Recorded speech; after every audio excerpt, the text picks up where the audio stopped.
নমস্কার বন্ধুরা, honours study চ্যানেলের পক্ষ থেকে আপনার জন্য একটা নতুন ভিডিও নিয়ে এসেছি। আমরা মেসিং নাম্বার সম্পর্কে আলোচনা করব।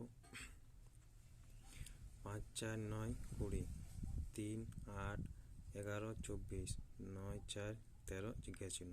এই অপশানগুলোর মধ্যে কোনটা হবে সেটা তুলে দিচ্ছি আপনাদের কাছে। ঠিক আছে, 5 গণিত 4 করলে হচ্ছে 20, আর 5 যুক্ত 4 করলে হচ্ছে 9, জন্য একটা 9 একটা 20।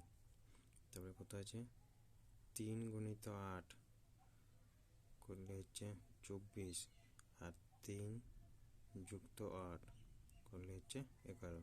একটা 24 একটা 11, উপরের সংখ্যা দুটো একবার যোগ একবার গুণ। তাহলে 9 গণিত 4 36, আর 9 যুক্ত 4 13। 13 আছে, একটা 36, এই জিজ্ঞাসা চিহ্নে 36 হবে, অপশান সি হচ্ছে 36, এখানে বসবে।